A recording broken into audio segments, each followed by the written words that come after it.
Hey guys, welcome back to another episode of the Mind Muscle Connection podcast. Today I have a very special guest back on, Jordan Lips. I think we're probably 5, 6, 7 times here at this point.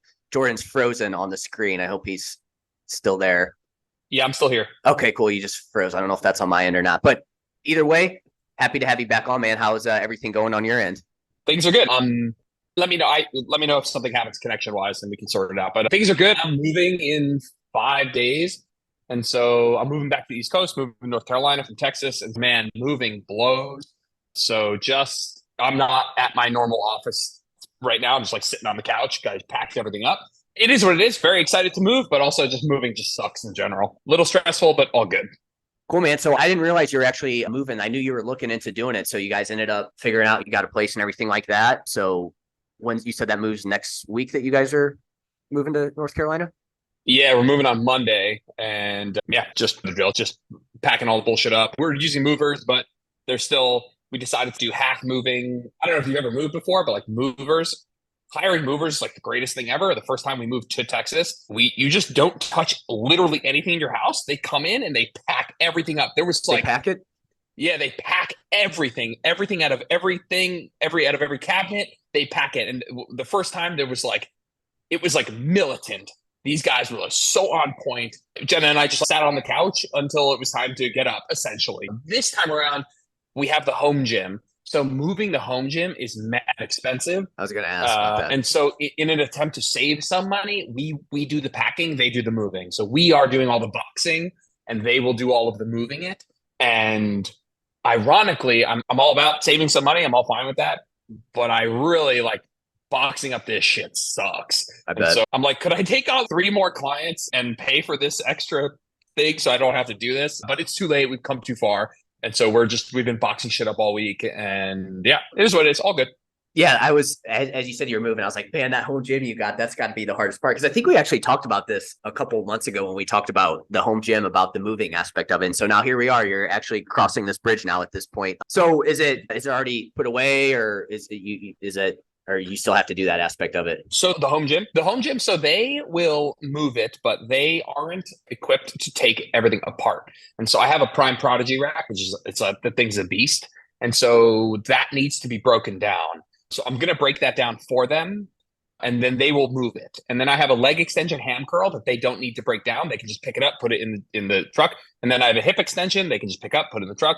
And then a bunch of dumbbells, plates, and a rack for the dumbbells, and they don't need to take that apart. So it is a kind of just like more furniture. Other than the Prodigy rack, it's just like pick up, put in the truck. And so it's actually not that big of a pain in the ass for them. It's also not that big of a pain in the ass for me, except the Prodigy rack.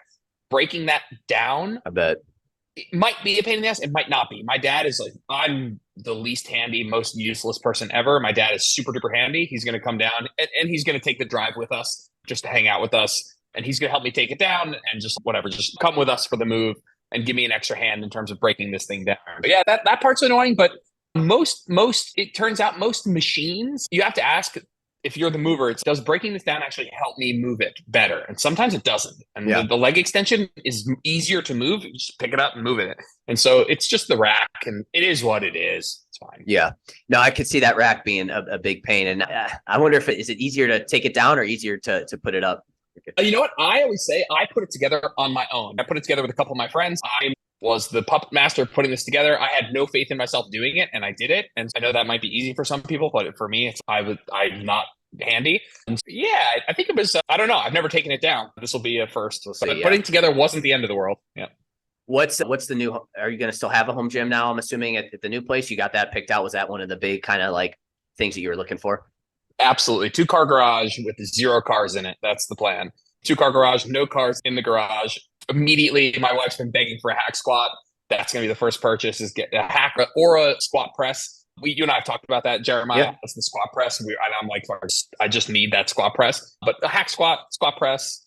But yeah, definitely some extra room for stuff, for sure. That was a big one. I wanted a 2-car garage just to be able to build out the gym a little bit more.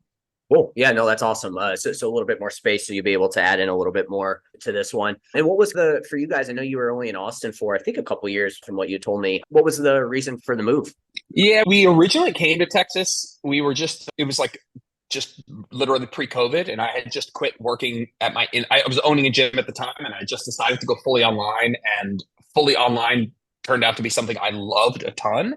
And at the time, my wife was also doing online coaching. So we were like super remote and we could go anywhere. And we just thought, hey, we're going to have kids one day. Like, we've lived here for a long time and let's just go explore somewhere else while we can. And so we did. And I will say, not that this is a about moving podcast, but Texas was awesome. I've loved living here. Texas has been great to us. It was good for our relationship to get away. We had some great friends. But the next question is like, all right, are you staying here and building a family here? Or like, you going to have kids here? Do you want your kids to go to school here? And once we transitioned, we got married this past April, and we're like in that next phase of building a family. And so we just thought, okay, there's like a new perspective now. It's no longer, hey, do we enjoy being here? It's, do we want to be here forever? And do we want our kids to be here and all that stuff? And Texas is great. It's just not what we want for that stage in our life. We want to be a little closer to family. We have some family in North Carolina. We have other family in Florida. We have other family in New Jersey, which is not super close, but close enough, closer than Texas. It's too fucking hot here, which I'm not being a little baby about. I'm just saying it's just, I'd prefer a place that had all 4 seasons if I'm going to pick a place for the rest of my life. And a little bit more nature. Not that we need to go through the whole process here, but I miss like we spent a couple weeks in North Carolina in this process trying to just check it out. And being like a couple hours away from the Appalachians and a couple hours away from the beach, Yeah. and just having a little bit more nature is really important to us. Texas is just not known for its mountains. And so altogether, Texas has been awesome for this stage in life, but moving into the next phase, we are feeling that North Carolina is more appropriate. Awesome. Yeah. I guess with the 4 seasons too, like it's nothing where you get like the extreme of the cold either. Cause from my understanding, North Carolina, it gets chilly, but it's not ever going to be like 10 degrees or like whatever it would be up. And cause you're from the Jersey area. So it obviously gets super cold up there. So it's, you get the 4 seasons, but it's not like super cold either in the winter. Yep. That is true. It's people are like, oh, North Carolina is hot. I'm like, North Carolina at all times is like 10 to 12 degrees colder than Texas, where I am right now. And so I will take that any day. We're at North Carolina. In the Raleigh area. So we looked at like okay. suburbs of Raleigh. Yep. I'll have to come out there sometime, man, and see. I'm gonna have to take you to or you take me to a Carolina Hurricanes game. Yeah, some where hockey. are you? St. Louis, Missouri. Cool. So I'm a big. So it's not close, but I'm a big hockey fan. I know they got the Hurricanes up there, and right now in Austin, they don't have any hockey there, man. So you can't go see any. That's true. They don't really have any. They don't really have any professional sports teams there. I guess the MLS. They have an MLS team, which has been super fun, and we've enjoyed that a lot. We both play soccer. We are now fans of Austin FC. They have Charlotte FC, which is like an hour and a half from where we are, but it is what it is. That was one thing that we are going to miss. We do love going to the games, but it's all right. It's one thing. Yep. Yep. Yeah. The Panthers are in. Are they in Charlotte? Are they in Raleigh? I don't know. Actually, I think they're in Raleigh. Oh no, I think they're in Charlotte. I think they might be in Charlotte, but you said you're about an hour and a half away from that. About an hour and a half. Yep. Cool. Yeah, man, it's cool that I just want to hear what is going on your end there on that and just get a catch up. I know, like you said, this isn't a moving podcast, but it's always cool to check in to see what's going on with you. But still want to check in on what's going on with you. So curious to hear about your training, man. What's going on there with that? I know last time we talked, you'd gotten into some zone 2, a little bit more cardio into that. And I know now you've made a little bit more changes there with that. So would love to dive into your training. Yeah, that was like, I guess when we last spoke was like I was a couple months, maybe 6 months into my pursuit of not getting winded going up the stairs and just being a little bit more in better cardiovascular shape. And more than anything, you and I we're both very knee deep in the hypertrophy space. I love the last decade of becoming obsessed with that because yes, I think hypertrophy training is amazing. And as far as a resistance training from a longevity perspective, hypertrophy training is joint health, or is the healthiest type of resistance training for your joints, just based on the fact that it's very heavy on biomechanics and it doesn't have a strict, hey, you have to do these exact movements. You don't have to squat, bench, deadlift. So I love hypertrophy training and I've loved my time with it. But just transitioning into a place in my life where I'm like really just focused on health, but not necessarily for my own, I need to be as jacked as possible. I spent a long time focusing on that and that's been fun. Yeah, I've just become obsessed with cardio, with just trying to figure out how to balance both, let's just say. I don't want to train for a marathon and stop lifting. I don't think that doing either alone is the best thing. And So a lot of people are like, oh, you're just going to stop lifting. It's no, that's not it at all. Right. I'm trying to find what the happiest balance of doing both of them is. I want to be able to get in better cardiovascular shape without losing any muscle or strength. That is non-negotiable for me. Now, if I lost a tiny bit of those, not the end of the world in the pursuit of maybe more optimal health, whatever. And for me, I had this chat with a client recently. Like for me, like setting goals and having this like little bit of external pressure, it's not always good. I don't always love that. I don't always love the idea that external pressure can be a good thing. I think it's very context dependent. I don't put deadlines on my cut. I'm using that example because a lot of people are like, oh, if you put a deadline on your cut, it will provide you with some slight external pressure of a deadline, and that will make your performance better. That totally works for some people, by the way. That line of logic makes a ton of sense. For me, it sends me the other way, where like it makes me super anxious about it, and it makes every single meal feel like a little bit more stressful. But with this, cardio is something I hate doing so much that in my pursuit of doing it and learning about it more, trying some of this external pressure, I'll just shut up. I'm going to be training for a half marathon. And the reason I did that was because it just felt right to give myself a little bit of that external pressure of a date and a task. And be like, hey, on December 17th, I'm running a half marathon.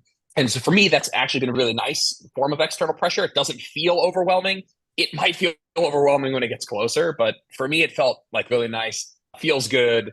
So I'm at the moment working with a coach, Alex Viata, super smart dude, very much at the forefront of this hybrid training stuff, trying to figure out how to do it all, how to train for this half marathon, how to not lose all my muscle, how to not overtrain, how to not get injured. And it's been a really fun experience. This is my normal MO, where if I get a new hobby or something I want to learn about, I become completely and utterly obsessed. But what normally ends up happening is I'll recoil at some point and be like, oh yeah, I don't need to take it so far in terms of what I want to teach others. And so I'm going to take it super fucking far, and I'm going to be super anal with tracking a ton of data. And I got my polar strap and I'm doing my HRV. And that's not necessarily what I think I will end up being passionate about, but I want to go 120 all the way to the end. And then I'll scale back and I'll say, okay, what really matters? What's the sort of thing that I want to teach people? And so that's what I've been doing. Hybrid training. We could talk more specifically about what that looks like in terms of a microcycle, mesocycle stuff. Yeah. I'll start by saying real quick, let me just jump in real quick. Yeah. And I definitely want to hit on all the nitty gritty stuff there with it. But I think the big thing here is like what you're doing here with this is I was the same way as you, like seeing you and Brian talk more about zone 2 and just cardio in general. And my fiance's doing a half marathon too. And so it's got me looking into this a little bit more as well. And it made me realize how little I knew about that side, like aerobic training in general, right? And it's, man, I probably was missing out on so much information there within. So same thing, it's been really cool to dive into that a little bit more. And that's why I wanted to have you on to really chat about this and find things out. But I think for most people, they probably hear this and they don't have to necessarily go from not doing cardio to doing a half marathon. Like you said, you're trying to really push the envelope here and really trying to see what you can get out of it. But I'm sure as we'll dive into, you don't necessarily have to go that far into it. But obviously having that goal like that, I think is going to be super helpful for you to really dive into it all. And you're almost taking it to the I don't want to say far extreme because that would be like probably 50, whatever those crazy marathons are. Half marathon's still a pretty good jump from what you were doing before. And I don't know if you had this thought, but as I thought about my training with all this stuff, I realized that like I lift weights, play hockey, and do steps. And as I thought about it, I was like, man, I really probably miss out on that kind of like long endurance type training in my training. Was that something that you realized too? Because I know you played some soccer.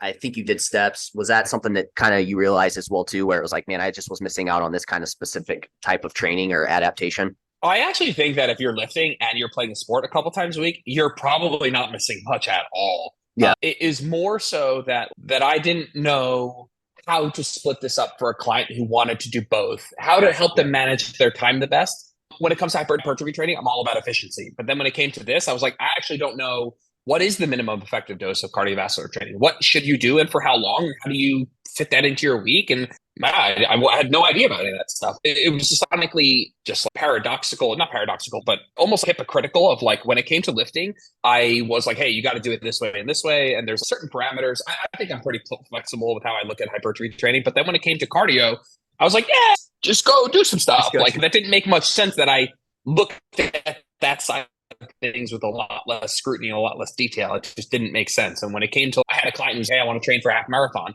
And I'm just like completely out of the loop with how to help with that. Not that everyone needs to do everything. Not everyone needs to be a generalist. You can say, hey, I don't do that. And the hyper training is not my thing. And you should hire a coach who does that. I'm on board with that. But it is something I wanted to help people with, just as it's something I want to do myself, not necessarily training for half marathon, but like being in good cardiovascular shape and being strong and having muscle. Like the jumping in with both feet and taking it semi to the extreme of doing a half marathon. The irony is that one, I've never ran more than 3 miles at a clip in my entire life. I played competitive soccer for a very long time, but I'm in god awful shape. God awful. I've never not been the least fit person on a team I played on. I have asthma. I have asthma and I avoid cardio like the plague. So I'm not doing the things I need to do to get fit, and I'm predisposed to being worse at it. So I probably do less of it because I hate it so much.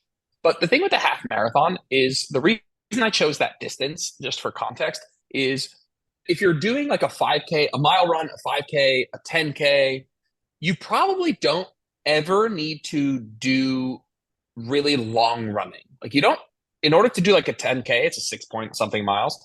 You don't actually ever need to go out and run for a very long time, like a couple hours, hour and a half plus. I know that I want to put everything I'm saying with a bunch of air quotes, there's people doing things in different ways. But this idea that you ever need to do a long run in air quotes, if you're a mile runner, you probably don't need that. If you're a 5K runner, you probably don't need to go out and run 9 miles. That's pretty non-specific. And so the idea of actually going for a really long run as part of my training, doing 5, 7, 9 miles at a clip in training for a half marathon is so uncomfortable to me. Like what really scares me is that I've found out very quickly I would rather do a short distance and run fast, or I'd rather do intervals and run fast. I'd rather work really hard and rest. And that totally lines up with the reason I love lifting. And I will start by saying that hypertrophy endurance athletes are psychopaths. And when I mean that in the most admirable way, that they are way more mentally tough. Okay, this is my perspective. That for me, lifting, there's no friction. I can push in a really hard set. I can go to my quads. I can make them really fucking hurt. But I get legitimate anxiety before I go out for a long run, where that takes a lot of mental toughness for me. And so doing a 5K is awesome. And if you're listening to this and you're thinking about doing something like this, a 5K is amazing. 10K, amazing. 1 mile, amazing. All amazing. It just felt like the thing that scared me the most was doing a longer distance. And it also turns out that training for a 10K, 5K, and a half marathon, the training itself from a microcycle perspective actually isn't all that different. So that was something else. I wanted to experience something that was a smidge different. And so I have a long run in my program. Not yet, but it will start to come in. And that is something that I'm looking forward to, not from a fun perspective, but from a mental toughness perspective. Yeah. And I've already felt that challenge of, man, lifting is so much easier for me mentally than cardio, for sure. Yeah. It's like you said, you got to take that context, because I'm sure you could talk to a lot of endurance. Like, again, the people that we probably typically talk with, that lifting is always going to be the easy thing, but there's probably a group of niche of people that are super into the endurance. And it's like, for them, the weight training is super tough, right? It's the complete opposite. But for you and your context, like you said, that's the tough part. I'm curious to hear your thoughts, to see if you're similar to my thought on like cardio for the longest time, especially anything that was like longer distance. And again, not weight training or like steps, was like, did you feel like it was going to impede your recovery? It was going to hurt your gains? Was that your thought process? Did you never, maybe you didn't have that, but I know for myself at one point, it was like, oh man, it's going to hurt gains. You don't want to do this. So yeah, I'm curious to hear that. Oh, absolutely. I was definitely nervous that it would hurt, that I would not be able to progress in my training, or that I've had in many points in my life overtrained or overreached, and have had some of those symptoms. And for me, the most palpable one that I feel very much so is I wake up 3, 4 in the morning and I have that sort of cortisol dysregulation where I'm up and my mind is racing and I can't go back to sleep in that 3 to 5 a.m. range. And I was nervous that with the introduction of any more stimulus, it would immediately put me into that range. However, as it turns out, I've drastically reduced the amount I train in the last couple of years and have not been anywhere near, let's say, my limit in terms of recoverability of what I'm doing, in terms of how much stress I can be recovering from on a week-to-week basis. And so by adding in this training, I actually have not felt like I've not been recovering. I will say locally, just my quads have been a bit more smoked from doing the bike or from running. So I've just had to take a peek on that. But that's more of a local thing. I haven't felt, oh my God, I'm fatigued, super fatigued. And I think that comes from good coaching and acknowledging, hey, this is the amount of stress that you're putting on your body from lifting. Here's what you might generally have left in terms of fitting in from an endurance exercise. but then auto-regulating that from a month, week to week, month to month perspective. How are you recovering? How are you feeling? Making sure that you're in communication with your coach or yourself, making sure that you're acknowledging when you're not recovering well, when you're overreaching or just generally just doing too much. This shit takes a long time. I've never actually put as much time towards my fitness as I am right now. I'm doing 4 lifting sessions at like 35 to 40 minutes each. And it doesn't sound like a lot. I probably do 4 days a week, 3 to 4 exercises, 2 sets of each, all of them between -2 and 2 RR. So whether we're going into length and partials, we're doing some myo reps, we're doing something that is pushing beyond failure to maybe 2 RIR at a maximum. So training quite hard, but doing not a ton. And then I'm doing anywhere from 4 to 6 in cardio sessions. That sounds like a lot. Some of them are very short. Some of them are very easy. So some of them are doing 2 a days. So just for context right now, my microcycle is Monday. I do upper body and I do what I call running practice. I am not a runner. And if you were going to start powerlifting, Jeff, I don't know about you, but I haven't barbell bench pressed in a long time. And so I might look at the barbell bench press in my initial transition into power. I wouldn't immediately program 3x5, zero RIR, because I need to develop that skill. It's something I haven't done in a while. It's something I haven't done consistently. So I might bench 3 times a week. And maybe one of them is hard and a couple of them are easy. The idea being that if you suck at something and you want to get better at the skill of doing that thing, you want to get better at neurological efficiency, you want to get better technique, you want to become more efficient at it, that frequency is actually quite important. So doing that thing often. If frequency is important and doing that thing often is important, you can't do it often and a ton of it and it be really hard. When frequency goes up, then the other 2 variables of how hard it is, how long you're doing it, they have to go down to make room for you doing this multiple times per week. So I do a couple short intervals. It's probably like a RPE, like 4, but I'm practicing running. I'm working on my technique. I'm not getting tired. It's not fatiguing. So you could call that a 2 a day, but it's like an 18-minute workout that causes me no fatigue. Tuesday, I'll do just a zone 2, and I do it on the Airdyne. And I don't know how much you want me to go into my training, but Yeah, go ahead. I'm quite prone to shin splints my whole life. Every time I play a sport, every time I tried to do some cardio, even just back in the day when I was doing just walking on an incline, I started getting shin splints.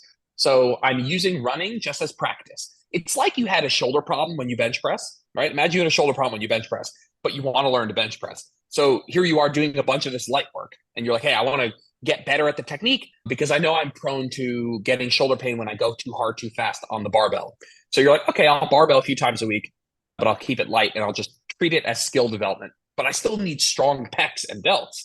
So I'm going to use a different vehicle for that. And when I do my dumbbells and I do my Smith machine or whatever, I'm going to go ham. But with my barbell, although that would be a good thing, and although it's very specific to what I need to get stronger at, I know that if I take that too hard, too fast, I get injured. So I am using an Airdyne. It's right behind me. You can't see it. I use an Airdyne essentially for all my aerobic adaptations right now. For all my actual gaining fitness, I'm using the Airdyne. When I get on the treadmill or go outside, I'm just treating it as skill development, very low RP, high frequency, just because I need to become a better runner before running is a thing that is really practical for me to do a lot. And so right now I do the Airdyne, I'll do a zone 2 ride. Then Wednesday I'll do legs and running practice, let's say. Thursday I'll do moderate duration intervals on the Airdyne. So 3 to 4 minute hard for 3 to 4 minutes and then 2 minutes off.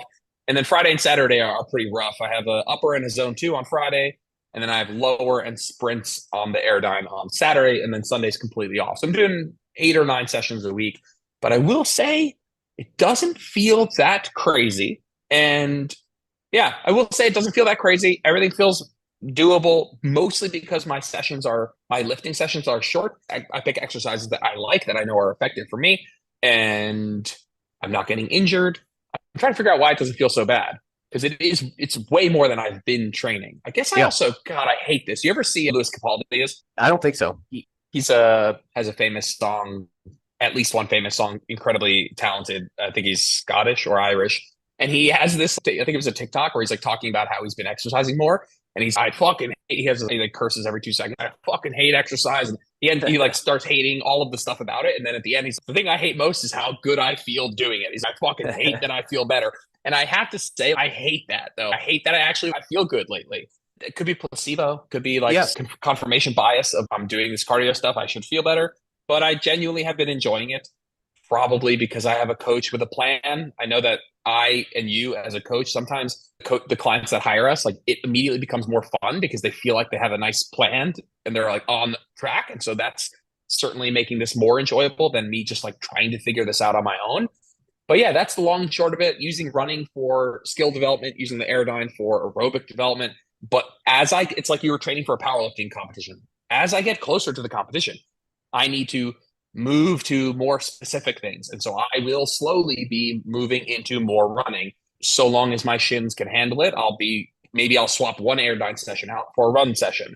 We're going to do that with some hill training because when you do hills on an incline, a little bit less impact, whatever. And so that's been really fun. And I will say, for just me talking to you, if that's something that you end up like being like, hey, I want to learn more about it, there are so many good analogies from lifting to cardio, from a fatigue management perspective, from an intensity fatigue relationship, that it has been, whenever Alex and I talk together, we use a ton of lifting analogies. And the irony is, there's so many good endurance like podcasts and books out there, but a lot of them aren't written by people who are also interested in being strong.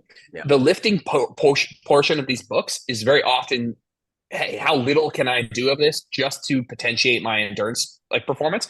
And so there's a little bit of a gap. Alex has written a book, The Hybrid Athlete. I know there's a ton of good other like ebooks and people have written stuff out there, but it is an interesting thing that like when you're listening to stuff and you're learning more about endurance exercise, like you have to take into account that like you're also doing a significant amount of lifting, which means you're not doing as many endurance sessions and you're not doing as much and you have to save room from a recovery perspective. So that's been just our understanding of fatigue management and just acknowledging that the thing that blows me away is that endurance training people have not adopted the term SFR. So me and Alex were talking and every 2 seconds, I'm like, when I came on your podcast, we talked about a little bit about zone 2. I will say I have learned so much since then. I'm so embarrassed about some of the stuff I said, if we're being blunt. I'm sure just with anything, right? Yeah, with anything. And it's all good. But one of the big things I've learned is like that zone 2, the adaptations you get from zone 2 isn't the special thing about zone 2. What zone 2 is an elite SFR. So zone 2 is a intensity level that's not very hard. Whatever, let's say there's 5 zones. Zone 2 is on the low end. If zone 1 is walking, zone 2 is just a bit harder than that. And I used to think it was because at that heart rate, you're burning mostly fat, which makes you better at burning fat, which via mitochondrial adaptations. And you had to work at this zone to get those adaptations. And turns out that's not really true. The biggest benefit of zone 2 is it has an elite SFR. And what that means, stimulus to fatigue ratio. And what that means is you can do a ton of it and recover from it. And so that is the biggest benefit of zone 2 is that you can add, if you look at my training and like Kipchoge's training, Kipchoge's like the most elite marathon runner in the world. Or let's use it, not me versus Kipchoge. Let's use Kipchoge as the best marathon runner in the world and a more elite hybrid athlete who's training for both powerlifting competition and endurance exercise. The difference is Kipchoge probably does a million more hours of zone 2, but the intensity stuff is probably similar. The interval training, the sprint training, it's probably pretty similar because there's only so much of high intensity endurance exercise that you can recover from. And so that kind of caps out. But zone 2, the amount of low intensity work you could do, it's not limitless, but it's limitless. You can recover from so much of it. So the opportunity to get a lot of adaptations without paying a big fatigue cost is the benefit of zone 2. Not so much, oh, you're burning fat and all that. Anyway, I've blown away that I've read like 30 books, a million podcasts, and nobody has said the words stimulus to fatigue ratio. Sure. And I just crack up because like just having that knowledge has helped me a ton with applying some of this. And I want Dr. Mike to stop his bodybuilding shit and just say that, like, get like some fucking endurance exercise guy on the podcast and be like, hey, can you guys start saying this, please? It's just crazy. Yeah. Hey, maybe you're the guy that can do that because you do have an interesting kind of background where that's like you have this muscle building background. And like you said, there's not a lot of people that I feel like do that. So it's like for you, that's like kind of a different niche for yourself. There was a lot of things you brought up there that I wanted to hit on real quick.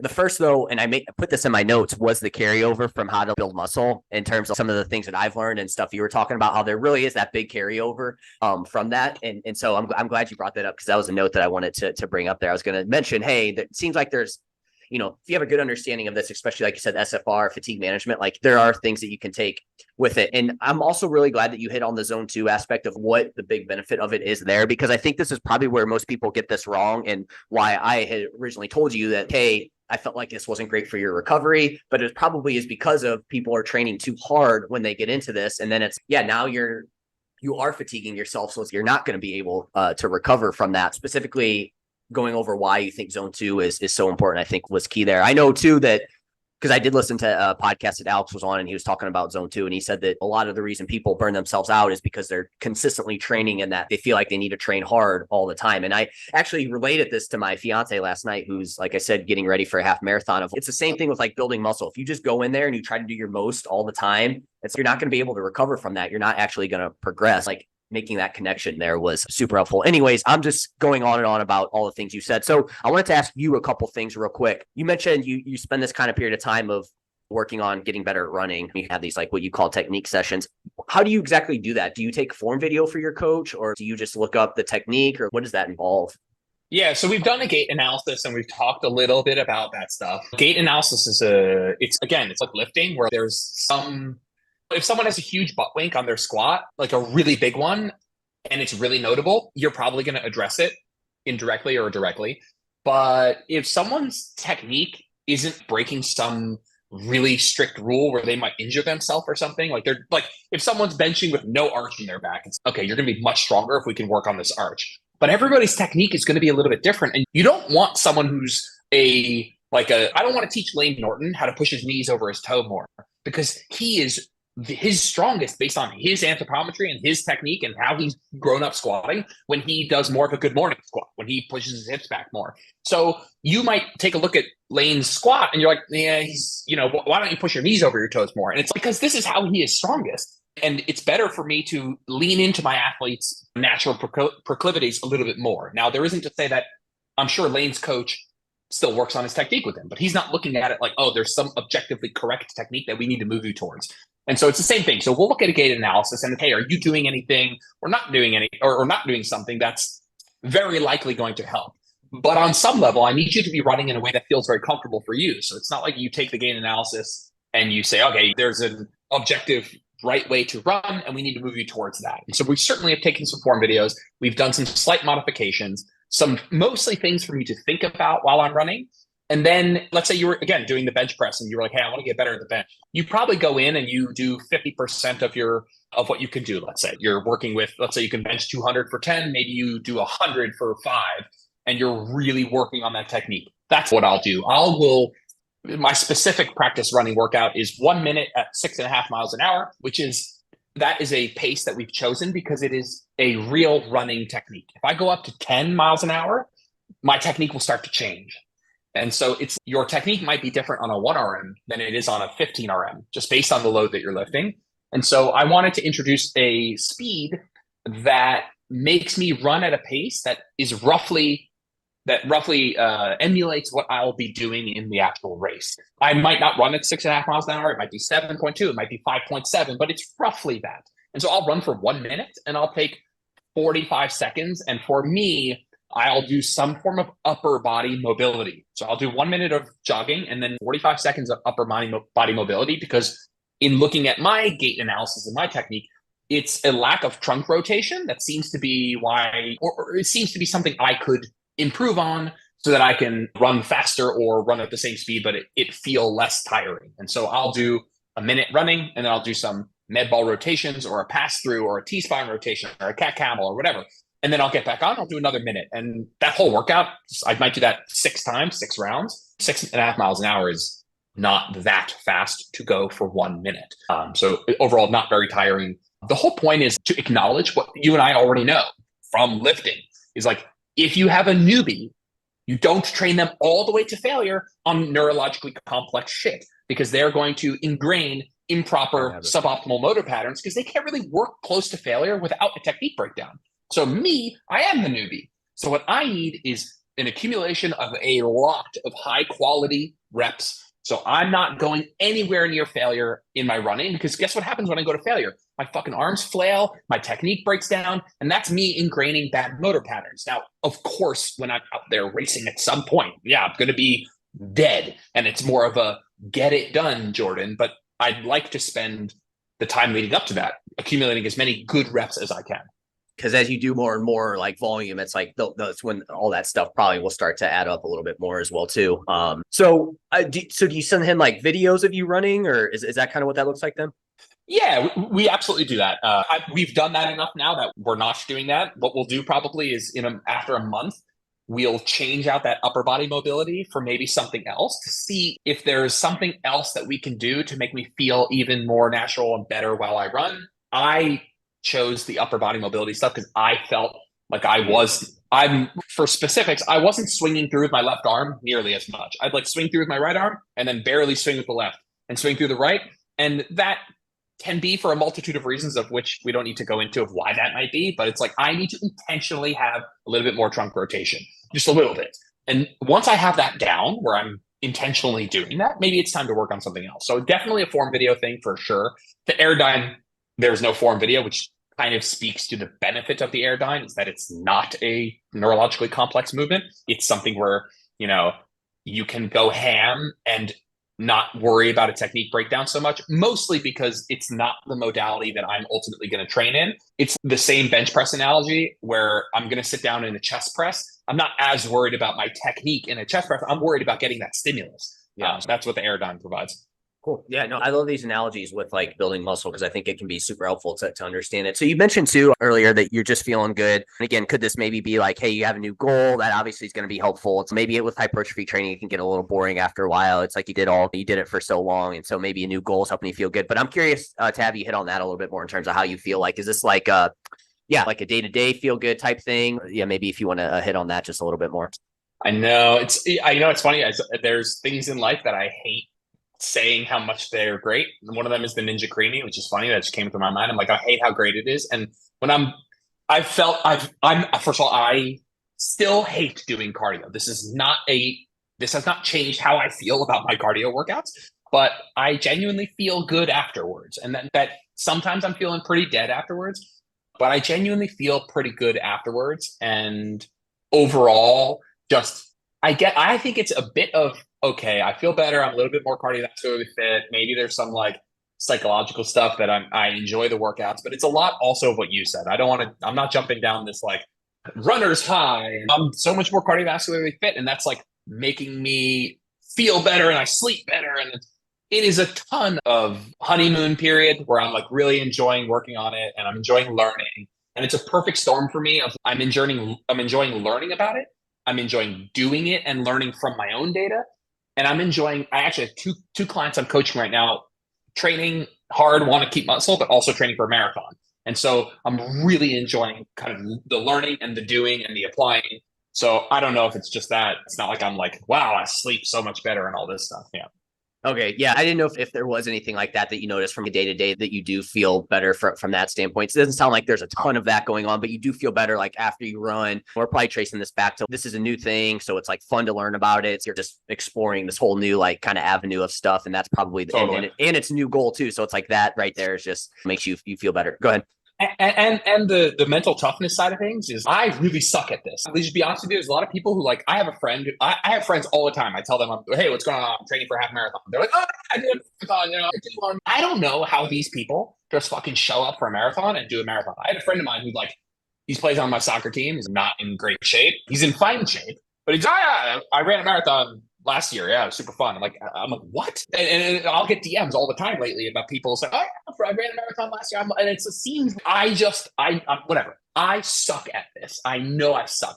My goal for this half marathon is for some people, this is going to sound like this might be ambitious for some people. I'm not trying to be cocky. I suck at this. I know I suck. My goal is to just run without stopping the whole time.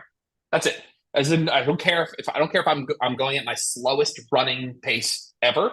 I just want to run, not walk, the whole thing without stopping. I don't actually know if I'll be able to do that. And it is so humbling to suck again. I suck at this. We did a zone 2 test, like a VT1 test, basically to find out what your zone 2 is, like how fast can I run while maintaining roughly a zone 2 heart rate, whatever. Yeah, and it's awful. Like I'm just terrible. I'm just in terrible shape. And that's been just like so humbling to be like, wow, I really suck at this. And you can hear it in my voice. Like I'm excited by how much I suck. And that's been just so fun of, yeah, dude, like you're going to get better. Like it's been a long time since I got better at something. And in order to get better at something, you have to suck at it first. And so I'm excited because I know that I'm going to get better. Actually, ironically, I've been doing this I've been training for this probably 2 months, not very long, but I've been generally incorporating more cardio for the last 6 months. And just the other day, for the first time in 6 goddamn months, I did a workout and I finished it. And I was like, that felt a tiny bit easier than it had. And so that was super rewarding. Yeah, no, that's awesome. Yeah, I think it does sound like it's like from a mental standpoint, that's the kind of the big thing there that you're getting out of it, which is great, right? I think that can be super helpful if you're feeling more motivated to do things. That's awesome. I think from people that listen to this, that listen to this podcast, they hear us talking now about we're big into hypertrophy, and now we're talking a little bit more about cardio. So maybe somebody will hear this and they'll get a little bit inspired to maybe start to incorporate a little bit more. So I do want to hit on that a little bit. But I think what I'm most curious about, and probably what people are curious about, is how can we make this work from a muscle building standpoint? Do you think that it depends on where you're at? I'm just curious to hear your takes on that in terms of, okay, let's focus more on the hypertrophy side of things here. How can we preserve that? How can we potentially build more? What are some things that you're specifically focusing on and things like that? Yeah, I will say that it depends what your goals are for each thing. So if you're like, hey, I want to lift and I want to do that because I want to build muscle and strength, but I want to do cardio for health, then you don't need to do as much as I'm doing. If I was just doing this for health, it might be 2 zone 2 sessions a week, one or two, let's say 2 45-minute zone 2s, and 1 day of like slightly faster intervals. Or I might even do just 2 zone 2s. And at the end of those zone 2s, when I'm about to finish, I might do a couple fast intervals. So if you're just like trying to do this for health, let's remember, you don't need to do as much of it. I'm doing this for performance. There's a difference for sure. If you just wanted to lift for general health, you could probably do that in 2 times a week, 40 minutes, I bet. And so it's similar in the cardio space, just understanding you don't have to do both at 100%. If one of them you're pushing adaptations hard and the other one you're trying to do as a minimum effective dose for health.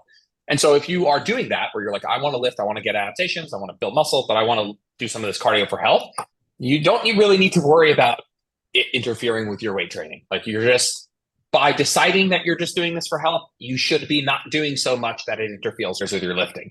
And if I were to say, if someone's like, hey, I'm intrigued, I have a little extra time, where does Jordan think I should start in terms of implementing an extra day here or there?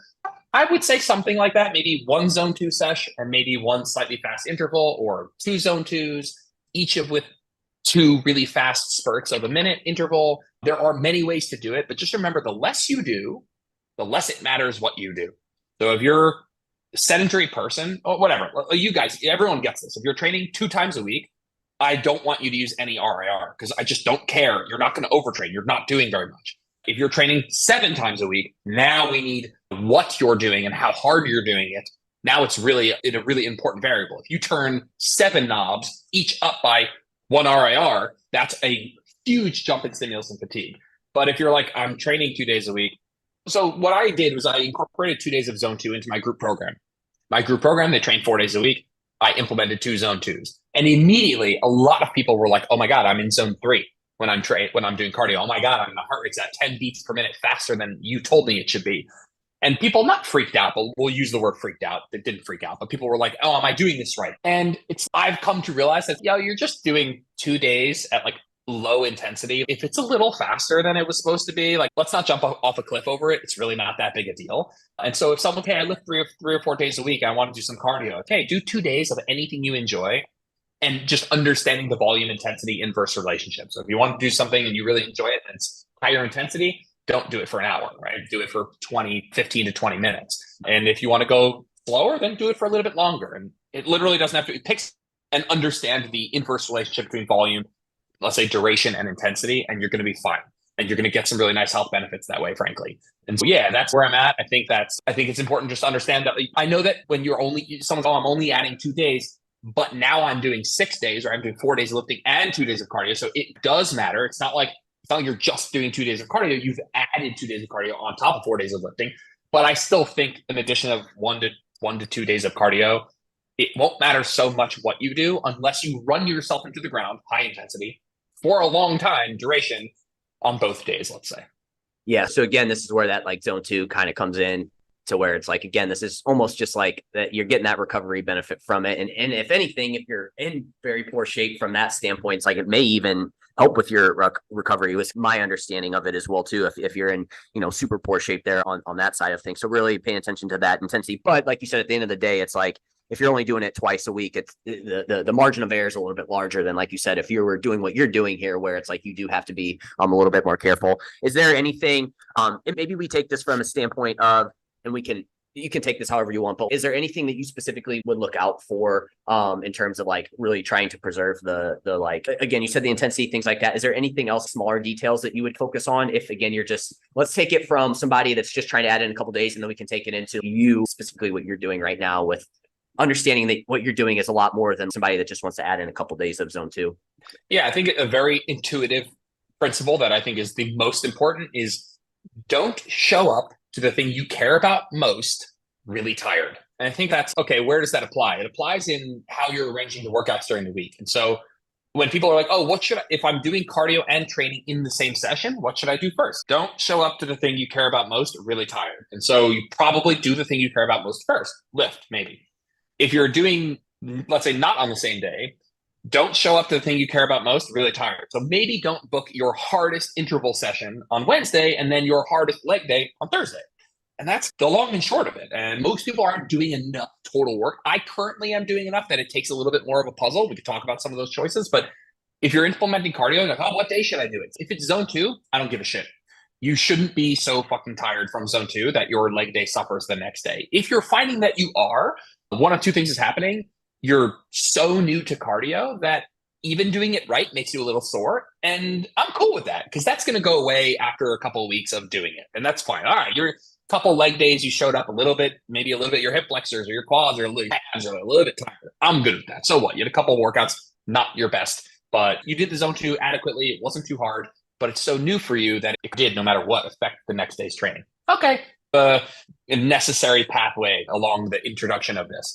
But if you're doing a hard interval session and then going into your leg day, yeah, that is one thing I wouldn't do. I'm less concerned with, I'm actually not concerned at all, for the most part, in most circumstances, with any sort of like molecular signaling interference. I'm not worried so much about, hey, if I'm doing cardio, then I'm turning on AMPK and I'm becoming less of a hypertrophic machine. And if I do my cardio first, then I'm not worried about molecular signaling interference. I'm worrying about fatigue management and performance. And so if you're showing up to your workouts tired and you perform worse, you're going to get less hypertrophy.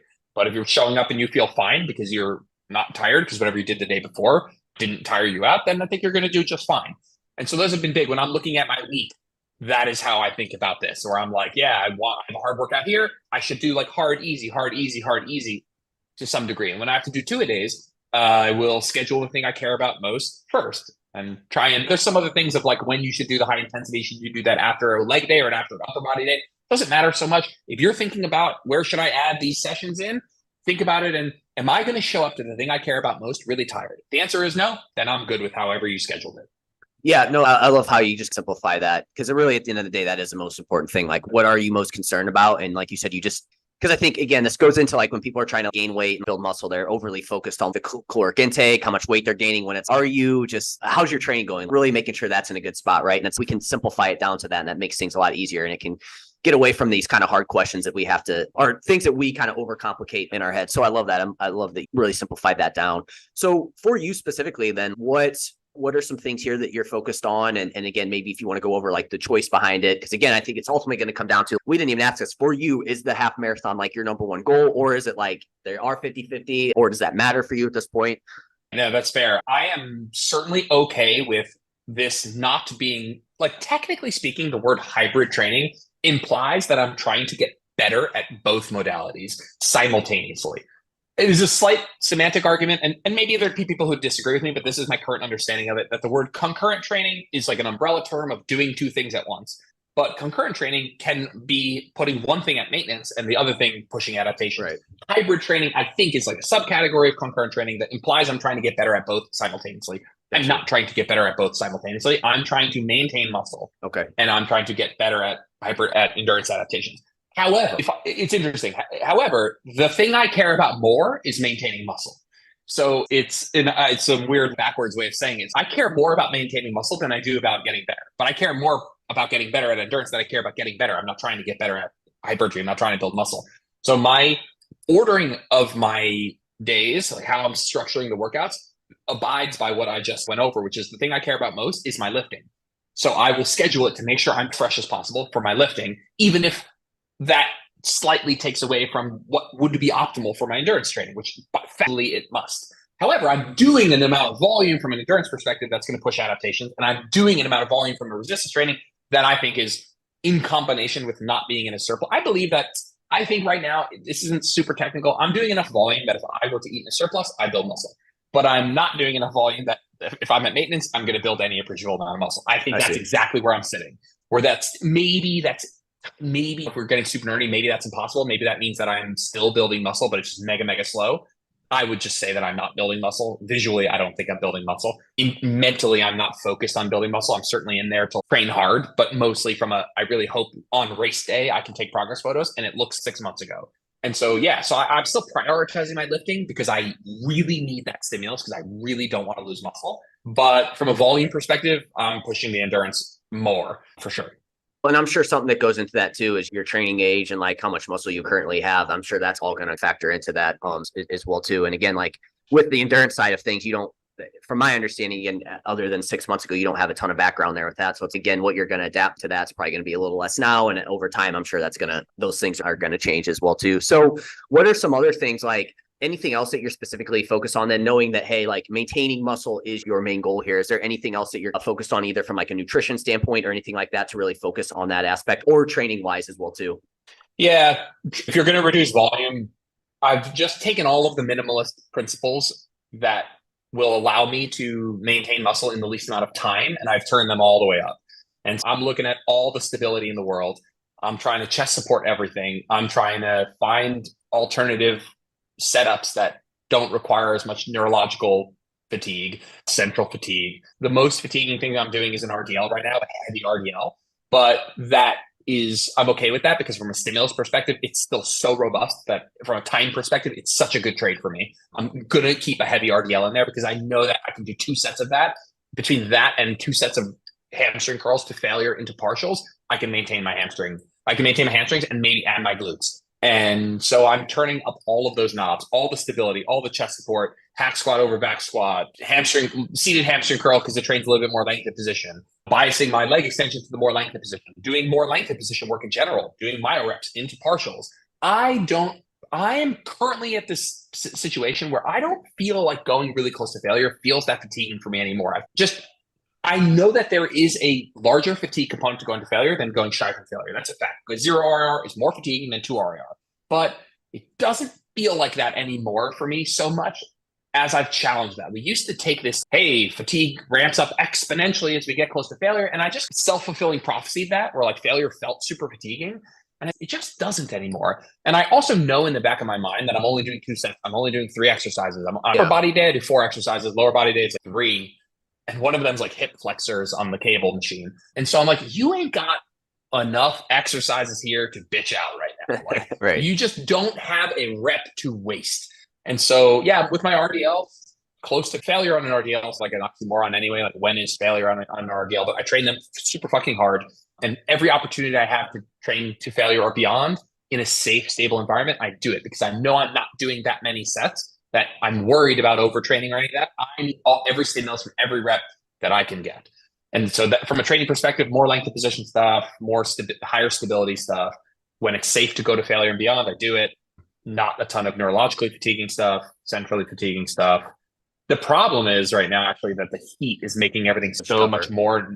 Yeah, really per unit of effort, It's more fatiguing. Yep. It's not the end of the world, but it's noticeable. My workouts, I'm taking 5 minutes rest between my RDL with a fan just fucking blowing on me, pouring ice water on my head. It's okay though. It's noticeable for me for sure. I'm like, dude, if I was in the air conditioning, I bet that the overall RPE of this workout would be lower. Yeah.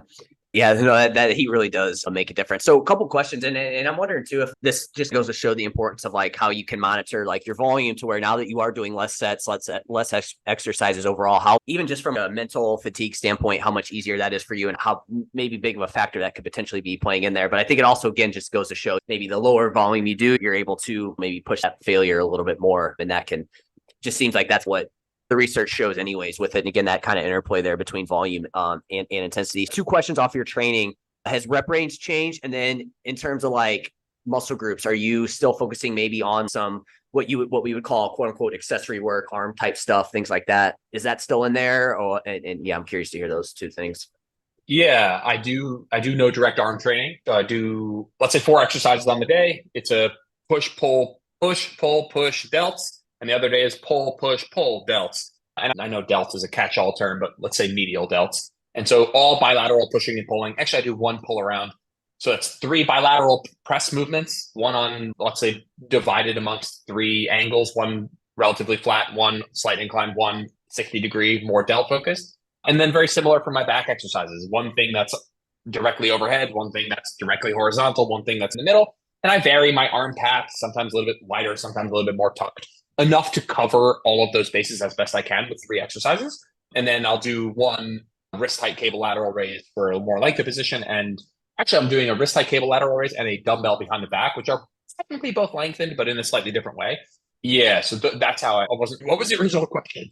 No, you're good. No, that was perfect. And I'm gonna have a follow-up on that. So maybe I should hit on that first before you go into the other question. The no direct arm work, is that just again to save some volume, save some just fatigue, and just you're probably hitting your arms indirectly with other exercises?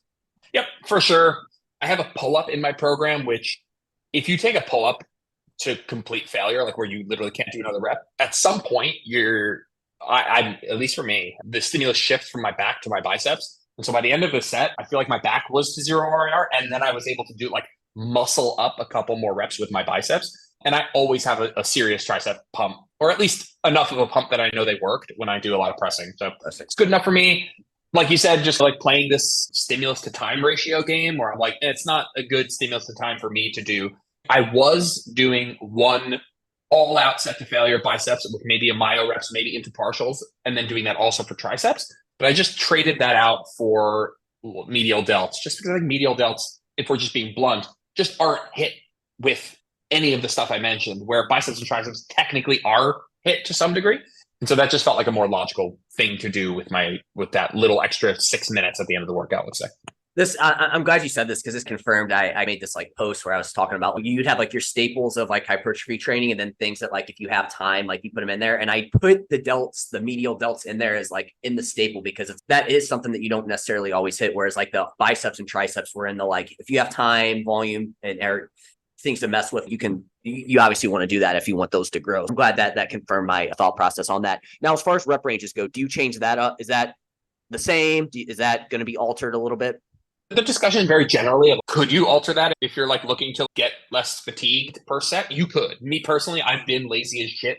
When I say lazy as shit, the pursuit of optimizing SFR from a rep range perspective, I've been there for a long time. So my rep range was already at this point of, hey, what rep ranges do I feel I get a really good SFR at? So I've already been there, but I suspect on average rep range is a smidge lower just because I do feel my SFR a smidge better there.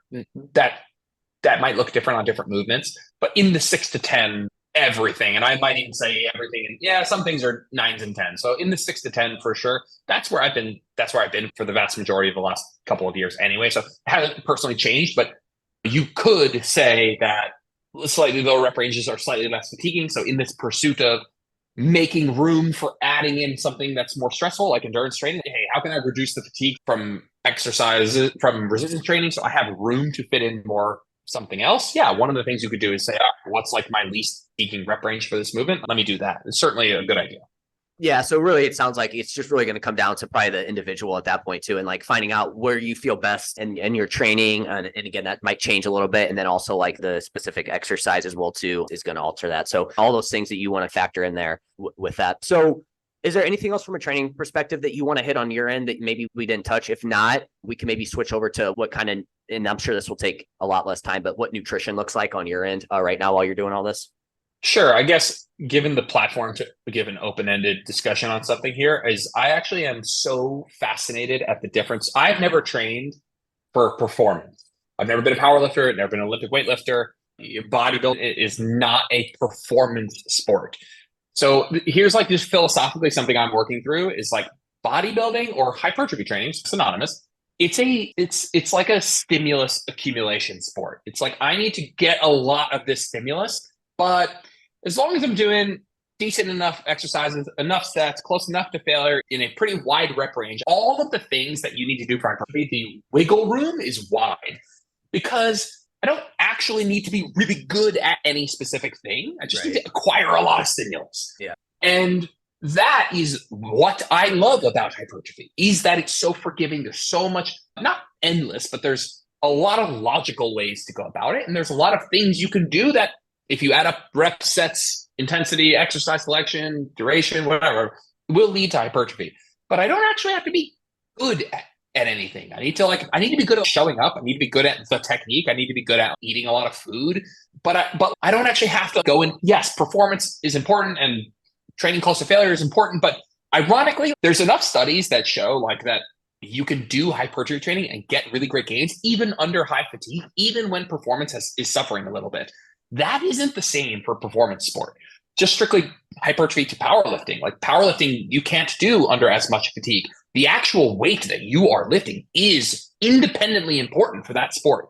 And I'm finding this juxtaposition, if that's the word, of these two things where it's fascinating training for something for performance where, yeah, endurance exercise, even if you're training for a half marathon, it doesn't mean you do just long running.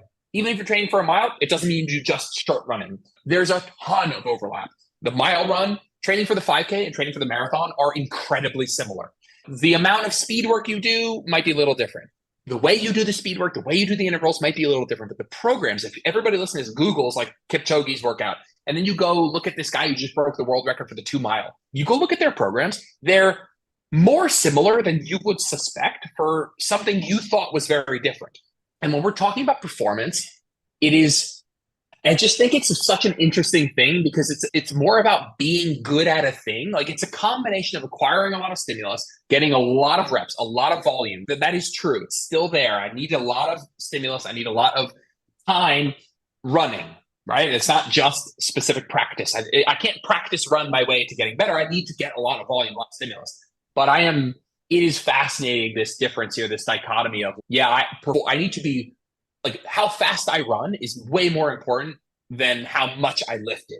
Like when we're talking about how much I lifted, it's way more about how close I was to failure on that day. Right.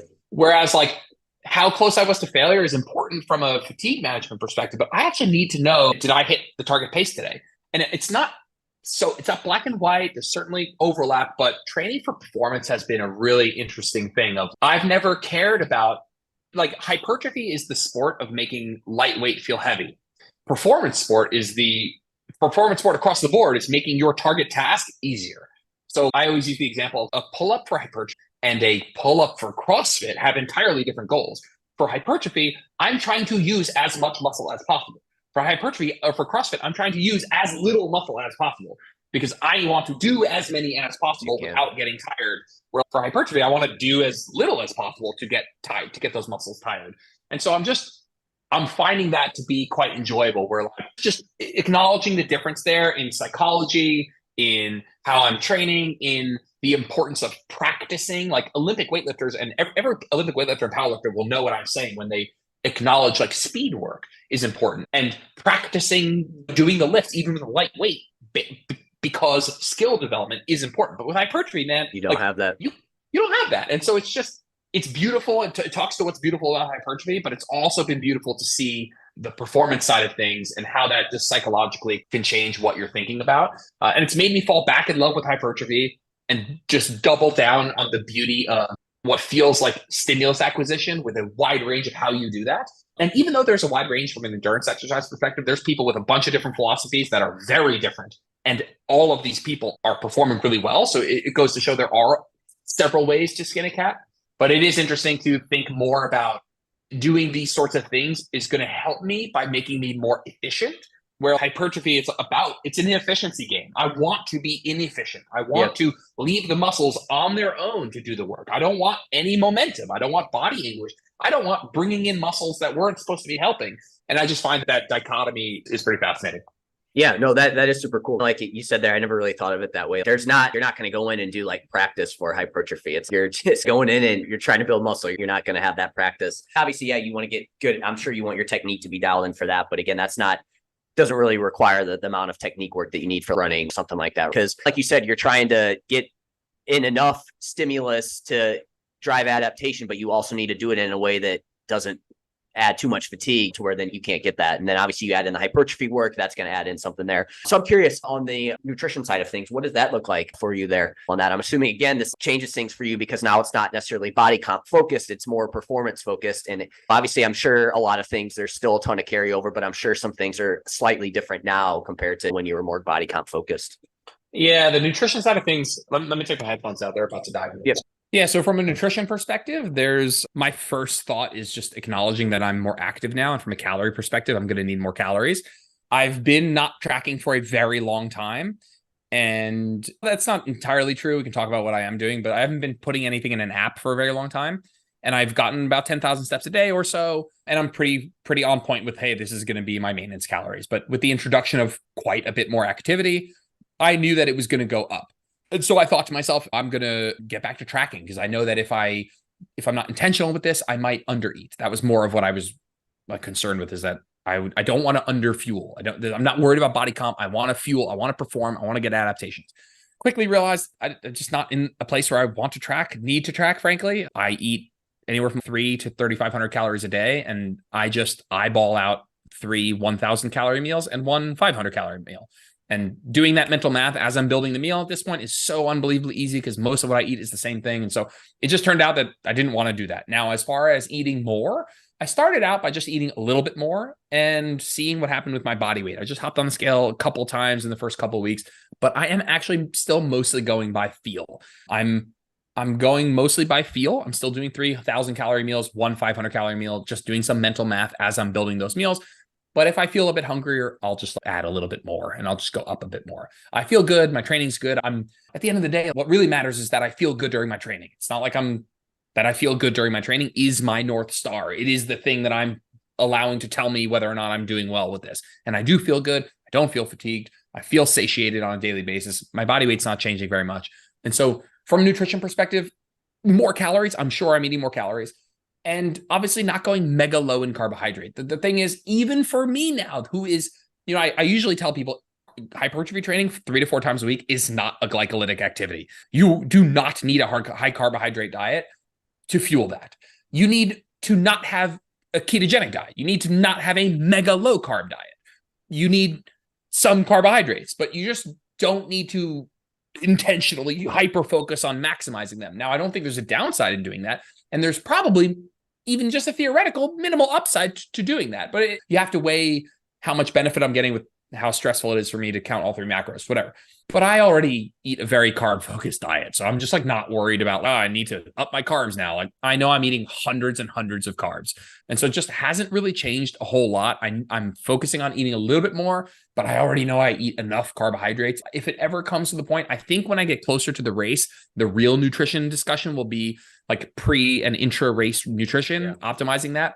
Because again, your 30 to 75 minute hypertrophy session doesn't need some like perfect macro pre-workout meal. You can find a meal that works really well for you.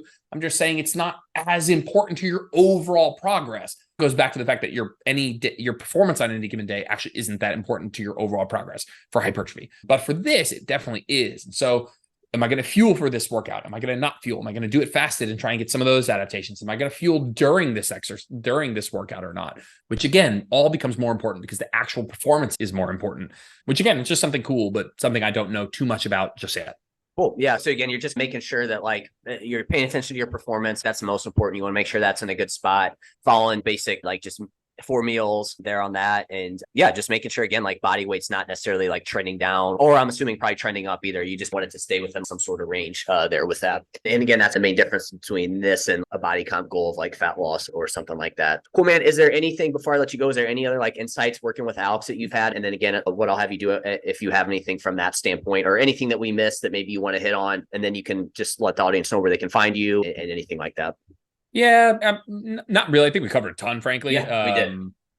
I think if you hear this podcast and you're intrigued, that I would find somebody who does this to work with. Alyssa Olenek, Alec Blennis, Alex Viata. Those are 3 names I absolutely love.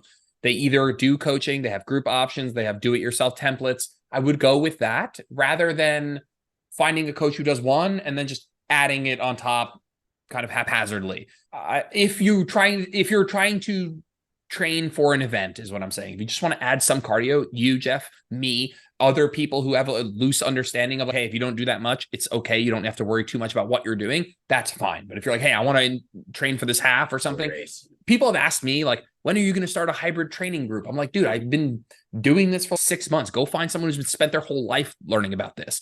And so that's my advice. If you're looking to train, take it seriously. Take it seriously.